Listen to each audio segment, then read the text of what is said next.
여러분, 병원 갈 때마다 실비보험 청구하고 계시죠? 어차피 내가 낸 돈 다 돌려받는 건데 당연히 청구해야지. 이렇게 생각하셨다면 오늘 영상만큼은 꼭 끝까지 보셔야 됩니다. 왜냐고요? 여러분들의 그 청구 습관이 여러분들의 보험을 망치고 있을 수도 있습니다.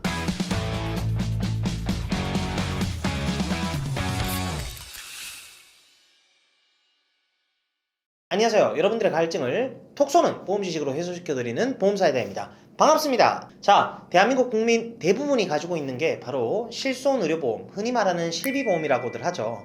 병원비 부담을 덜어주는 고마운 친구 같지만 이 실비보험 생각보다 함정이 좀 있습니다. 나는 병원 갈 때마다 꼬박꼬박 청구를 해서 알뜰하게 다 챙기고 있다. 이렇게 자부하시는 분들 잠깐만요. 그게 오히려 보험료 인상으로 돌아올 수도 있다는 거 여러분들 알고 계셨나요? 결론부터 말씀드리면 실비보험은 많이 청구한다고 이득만은 아닙니다. 오히려 청구가 쌓이면 쌓일수록 불이익이 생길 수도 있다는 거예요. 아니, 내가 내 돈 돌려받는 건데 도대체 왜? 이 부분 다들 궁금하시죠? 오늘은 바로 그 이유를 아주 속 시원하게 알려드릴 예정입니다. 그리고 보험금은 언제 어떻게 청구해야 손해를 안 보게 되는지 실제 사례를 통해서 현실적으로 정리를 좀 해드릴 거고요. 그리고 끝에서 아무도 알려주지 않는 실비보험의 숨은 주의사항까지 공개할 예정입니다. 이거 모르고 청구했다가 나중에 후회하시는 분들 정말 많습니다. 그러니까 이번 영상만큼은 그냥 스크롤 넘기지 마시고 끝까지 보시면 분명히 느끼실 겁니다. 아, 내가 지금까지 괜히 손해보고 있었구나. 오늘 이 영상을 보시는 여러분들이 정말 보험을 통한 수혜자가 되시길 바라겠습니다. 보험사이다.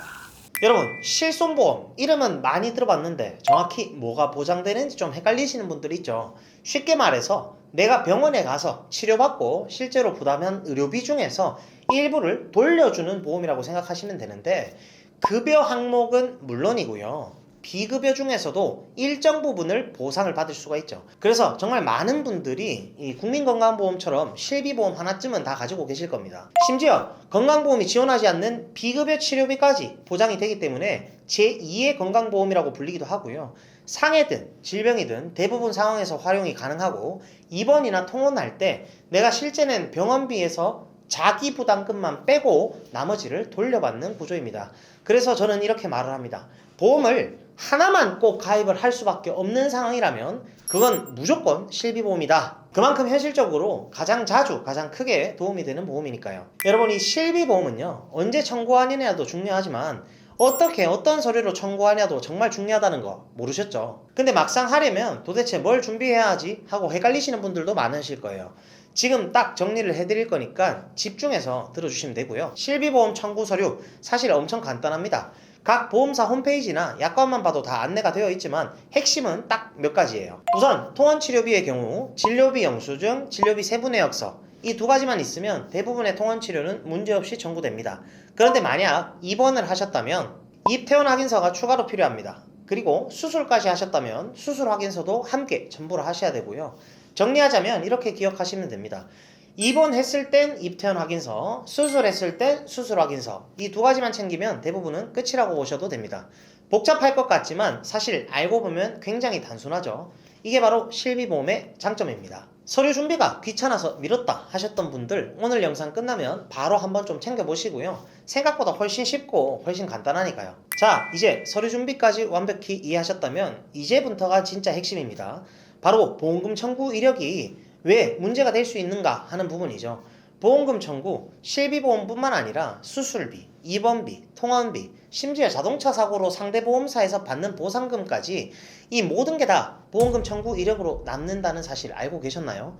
보험금을 청구하실 때는 수기로 작성을 하던 아니면 앱으로 청구를 하던 내 주민등록번호, 연락처, 진료 내용이 전부 다 보험회사 시스템에 기록이 됩니다. 즉, 내가 보험을 새로 가입할 때 보험회사는 단순히 내가 고지한 정보만 보는 게 아니고요, 이전에 보험금 청구를 했는지 안 했는지까지 전부 조회를 할 수가 있다는 거예요. 여기까지만 들으면 그러면 청구를 하지 말라는 거야? 싶을 수 있겠죠. 맞아요. 청구 자체는 근데 나쁜 게 아닙니다. 정당하게 치료를 받고 돌려받는 건 당연한 권리죠. 하지만 문제는 그 이력이 나중에 조금은 발목을 잡을 수 있다는 데에 있습니다. 보험을 새로 가입할 때 가장 저렴하게 들어가려면 유병자 상품이 아니라 건강체 상품으로 가입을 해야 한다는 건 다들 아시잖아요. 이 건강체 상품은 병원 이력이 적고 최근 청구가 없는 사람일수록 심사에서 유리하고 보험료도 훨씬 저렴해지죠. 반면에 청구가 잦거나 병원 방문 기록이 많으면 이 사람은 병력이 있거나 치료 중일 가능성이 있다라는 판단을 받게 됩니다.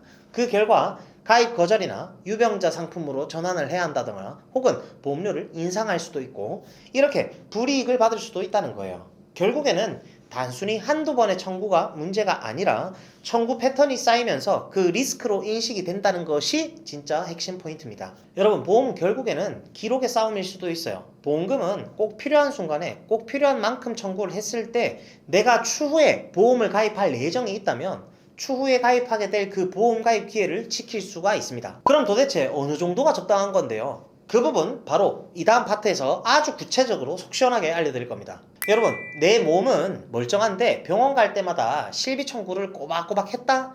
이게 나중에 어떤 결과를 불러오는지 잘 모르잖아요.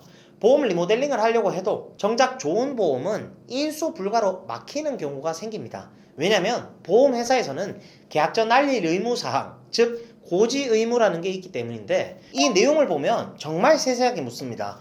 첫 번째, 최근 3개월 이내에 의사로부터 진찰 또는 검사를 통해서 다음과 같은 의료행위를 받은 사실이 있는지. 두 번째, 최근 3개월 이내에 마약이나 혈압강화제, 신경안정제, 수면제 등의 약물을 복용한 사실이 있는지.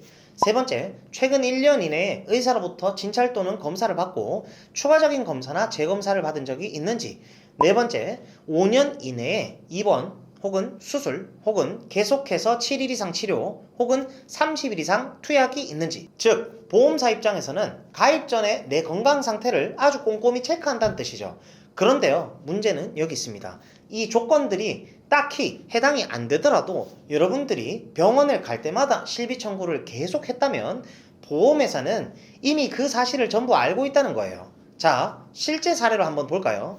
오늘 실제로 있었던 일입니다. 한 고객님이 새로운 보험에 가입하고 싶다고 문의를 주셨어요. 이 고객님께서 2년 전쯤에 어깨가 아파서 MRI 촬영을 한번 하고요. 그리고 주사 치료를 한번 해서 통원을 딱 2번밖에 하지 않았습니다. 실비 청구도 정상적으로 하셨죠. 그리고 2년이 지난 지금 고지 의무 조건에 해당되는 건 단 하나도 없었습니다.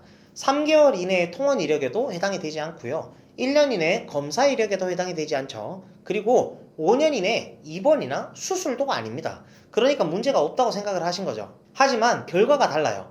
보험사가 이전에 있었던 실비 청구 이력을 보고 어깨 부위에 부담보를 걸어버린 겁니다. 부담보란 쉽게 말해서 그 부위는 일정 기간 동안 보장을 안 해주겠습니다 라는 제한을 거는 거예요. 즉 같은 몸인데도 그 부분은 아예 보장을 못 받는 거죠. 이건 비단 한 분의 사례가 아닙니다. 특히 도수치료 많이 받으러 다니시는 어머님들 정말 많으시죠. 도수치료야 뭐 다들 잘 받잖아 하면서 꾸준히 청구하시는 경우가 있는데 이게 쌓이고 쌓이다 보면 보험회사에서는 다수치료 이력으로 판단을 해서 부담보나 보험료 할증이 돼버릴 수도 있다는 겁니다. 결국 어떻게 될까요? 좋은 조건의 보험은 인수가 안 되고 부담보가 붙은 상태로 어쩔 수 없이 가입해야 하는 상황이 발생되는 거죠. 참 이럴 때는 내가 아픈 게 아니라 청구 이력이 나를 아프게 만드는 경우가 있죠. 아니 내가 아플 때 보험금 청구해서 돌려받는 거 이거 당연한 거 아닌가요? 이렇게 생각하시는 분들 정말 많으실 겁니다. 맞아요. 그게 보험의 본질이 맞습니다. 하지만 타이밍을 잘못 잡으면 그 정당한 청구가 나중에는 조금이나마 나의 발목을 잡을 수도 있다는 거예요. 자, 지금부터 진짜 꿀팁 알려드리겠습니다. 집중하세요.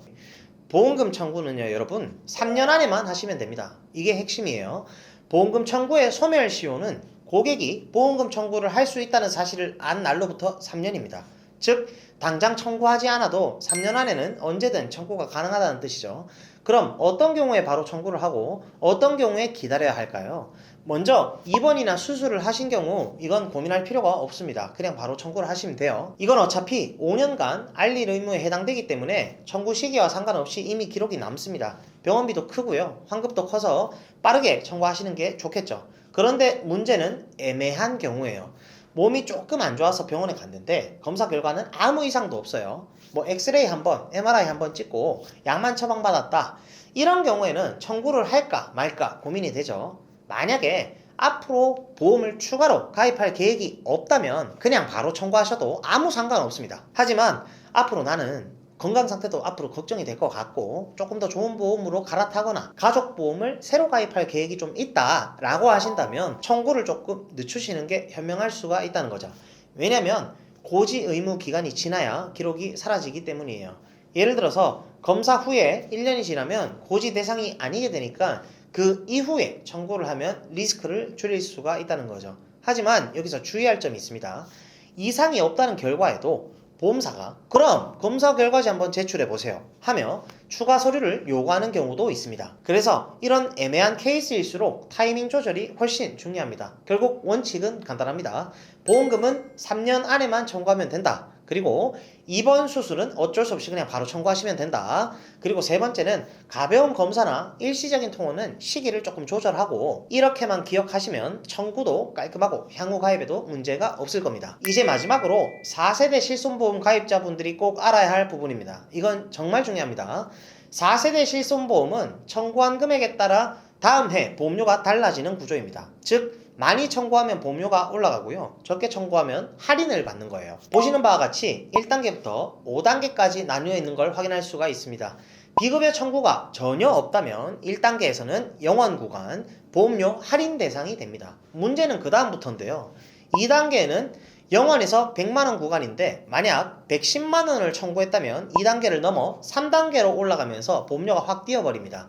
그럴 때는 청구 금액을 미리 계산해서 98만원, 99만원 선으로 조정하는 게 유리할 수도 있다는 거죠. 즉 비급여 청구액이 많아질수록 다음에 보험료가 올라간다. 이게 4세대 실손보험의 핵심 구조입니다. 그래서 4세대 실비 가입자분들은 비급여 할증 구간을 꼭 기억해 두시고 청구 전에 한 번쯤은 이번에 청구하는 게 유리할까를 계산을 해보시는 게 좋겠죠. 자, 오늘 내용 한 줄로 정리를 해드리겠습니다.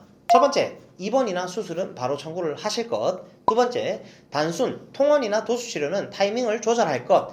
세 번째, 3년 이내의 청구는 소멸시효 걱정이 없다. 네 번째, 4세대 실비는 청구 금액 구간 확인 필수! 저는 보험 전문가로서 이런 부분을 누구보다 현실적으로 느껴왔습니다. 저 역시 나중에 새 보험을 가입할 수도 있기 때문에 3만원 이하의 자잘한 치료비는 웬만하면 저의 경우에는 청구를 하지 않습니다. 그렇다고 해서 꼭 이게 무조건 정답이다가 아니라 저의 전문가로서 경험에서 나온 현실적인 조언이니까요. 보험회사에서는 이력을 보고 판단하지만 우리는 그 구조를 이해하고 전략적으로 움직이면 된다고 말씀을 좀 드리고 싶고요. 여러분도 오늘 이 영상을 통해서 보험금은 이렇게 타이밍을 좀 조절하는 게 좋을 수 있겠구나. 청구가 많으면 보험료가 오를 수도 있겠구나. 이 부분만 확실히 잡으셨다면 오늘 영상은 정말 많은 도움이 되실 겁니다. 본 광고는 손해보험 광고심의 기준을 준수하였으며 유효기간은 시민으로부터 1년입니다.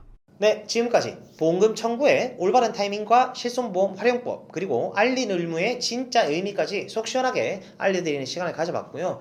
제 영상을 시청해주시는 많은 분들이 보험을 통해서 꼭 손해가 아니라 수혜를 받아보실 수 있는 그런 분들이 모두 다 되셨으면 좋겠습니다. 저희 보험사이다 채널에서는 고객 한 분 한 분께 면밀히 최선의 설계를 도와드릴 수 있도록 30개 이상의 생명보험, 손해보험, 여러 회사들을 비교 설계 및 약관 분석을 통해 도움을 드리고 있습니다. 보험가입이나 리모델링에 대해서 궁금하시고 상담을 희망하시는 분들은 댓글창에 상담 신청 링크를 클릭하시거나요. 상단에 제 연락처로 연락을 주시거나 카카오톡 검색창에 보험사이다 검색하셔서 연락을 주시면 순차적으로 면밀히 상담을 도와드릴 수 있도록 하겠습니다. 보험사이다 구독, 좋아요, 알림 설정 잊지 마시고요. 그럼 다음 시간에 더욱 시원하고 톡 쏘는 보험 지식으로 찾아뵙도록 하겠습니다. 이상 보험사이다였습니다. 감사합니다.